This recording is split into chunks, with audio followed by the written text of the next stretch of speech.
O autor e pastor evangélico Charles Swindoll fez a seguinte reflexão: Deus cuida de tudo. Ele conhece nossas necessidades. Ele antevê nossas crises. Ele se comove com nossa fraqueza. Está pronto para vir em nosso socorro. E no exato momento, Ele caminha em nossa direção e revela-se como nosso fiel Pai Celestial. Como você imagina Jesus? Muitos imaginam Ele com um semblante que estava mais perto de julgar do que salvar as pessoas. Mas na lição de hoje, nós vamos conhecer uma história que vai mais profundamente no caráter de Jesus. Festejando com Jesus é o tema do 10º episódio dessa temporada. Eu sou o Matheus Diniz. Eu sou a Alana Matos. E você está no canal LaMed, onde você estuda a Bíblia de um jeito diferenciado. E é um prazer estar com vocês em mais esse episódio. Por isso, não perca a oportunidade de inscrever-se para não perder nenhum detalhe dessa história surpreendente ao longo deste ano. Por isso, deixe também o seu comentário, o seu like. E agora sim, vamos para o vídeo. A história da semana é apresentada em um contexto muito legal sobre Jesus. João conta a história em primeira mão, como alguém que presenciou e participou da cena. 3 dias depois de ter contato com seus primeiros discípulos, João, André, Pedro, Filipe e Natanael, Jesus foi com eles a uma festa de casamento. Muito possivelmente, eles eram ou parentes ou amigos próximos da família de um dos noivos. E a notícia de que Jesus tinha seguidores já estava se espalhando. E por muitos ele já era reconhecido como um mestre. A titia Ellen descreve o evento com palavras poéticas, como diz aqui. Em uma reunião familiar ocorrida num pequeno povoado da Galileia, Jesus usou seu poder para trazer mais alegria a uma festa de casamento. Dessa maneira, ele mostrou sua empatia para conosco e o desejo de fazer algo pela nossa felicidade. No deserto, ele próprio bebeu da taça de sofrimento, mas veio de lá para nos dar a taça de bênção. É muito provável que José já houvesse morrido nessa época, pois a Bíblia só relata a presença de Maria, que aparentemente estava nos preparativos dessa festa também. Bom, você lembra que Jesus tinha se despedido de sua mãe para ir até o Rio Jordão, onde João Batista batizava? Muito possivelmente esse é o primeiro encontro dos dois após esse evento. Então Maria estava muito feliz de ter seu filho próximo mais uma vez. Era comum as festas de casamento durarem vários dias. O único problema dessa festa em especial era que antes da festa acabar, o vinho tinha acabado.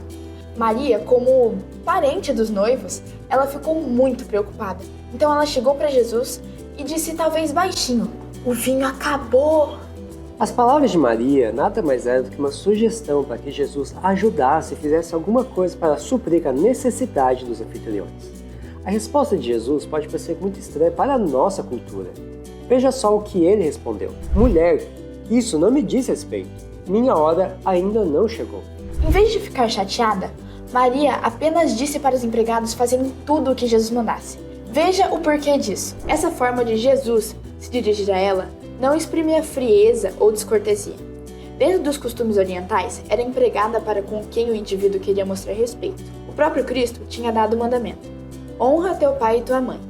Tanto na festa do casamento como na cruz, em seu último ato de ternura para com sua mãe, o amor expressado em seu tom de voz, olhar e gestos era intérprete de suas palavras. Quando Jesus respondeu a Maria que a hora dele ainda não havia chegado, ele estava deixando claro que a expectativa que ela tinha sobre a missão do Messias, de que ele tomaria o trono de Israel, não se concretizaria. Nem mesmo Maria tinha uma ideia, um conceito correto da missão que Jesus veio realizar. Mas ela confiava nele, e ele honraria essa confiança. Era também importante para os discípulos, que estavam no início da caminhada com Jesus, ver as provas de que ele era realmente o Messias.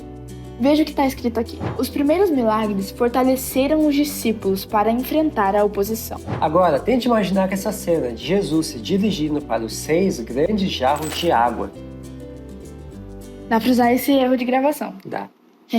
Agora, tente imaginar a cena de Jesus se dirigindo até os 6 grandes jarros de água que estavam ao lado da entrada da casa. Os servos estavam acompanhando, e nesses jarros ficavam a água que era usada para lavar tanto as mãos quanto os pés das pessoas que chegavam na casa. Essa era uma tradição dos judeus, e era chamado de a água da purificação cerimonial. Você percebeu um detalhe aqui? Os jarros de água, que eles tinham de cerca de 80 a 120 litros cada um, estavam vazios. É bem possível que os convidados da festa já tivessem usado toda essa água para se lavar. O vinho servido na festa estava provavelmente em barris e não nos jarros. Jesus deu ordem para que os empregados primeiro enchessem os jarros com água e depois tirassem um pouquinho dessa água e levassem até o mestre de cerimônias. Este, quando provou a água transformada em vinho, ficou muito impressionado. Ele não sabia o que tinha acontecido ali, mas ele elogiou o noivo por ter deixado o melhor vinho para o final. O noivo não entendeu nada e os convidados ficaram tão admirados com a qualidade do vinho no final da festa que foi impossível esconder o milagre que Jesus havia feito. Observe uma coisa. Caso esse detalhe ele tenha vindo como uma dúvida para você, entenda que aquele vinho usado ele não era a bebida fermentada que é usada hoje em dia. Ele era o puro suco de uva. Talvez seja justamente a pureza desse suco que chamou a atenção dos convidados para aquele milagre. Ou seja, Jesus nunca contradiria a sua própria palavra. E o mais interessante é que Jesus fez este milagre e saiu de fininho, sem chamar a atenção. Ah, mas pode ter certeza de uma coisa: a notícia se espalhou. E nós vamos saber um pouco mais dos desdobramentos dessa ação na próxima semana. Escolhemos hoje 2 textos para as lições desta semana. O primeiro é este. Jesus alcançou o coração das pessoas por ficar entre elas como alguém que lhes desejava o bem. Ele as encontrava nas ruas, em suas casas, em barcos, sinagogas, na beira do lago e em uma festa de casamento. Mostrava interesse em seu dia a dia. Sua intensa simpatia pessoal ajudava a conquistar o coração delas. Ele se preparou para sua obra entre o povo, orando a sós nas montanhas. Dessas sessões de oração, saía para aliviar os doentes e romper as correntes do que estavam presos por Satanás. E a outra lição está neste texto aqui. Não nos misturemos com o mundo para nos unir a eles em suas tolices. Nunca devemos dar aprovação ao pecado por nossas palavras, nossos atos, nosso silêncio ou nossa presença. Seja onde estivermos, devemos ter Jesus conosco. Devemos todos nos tornar testemunhas por Jesus.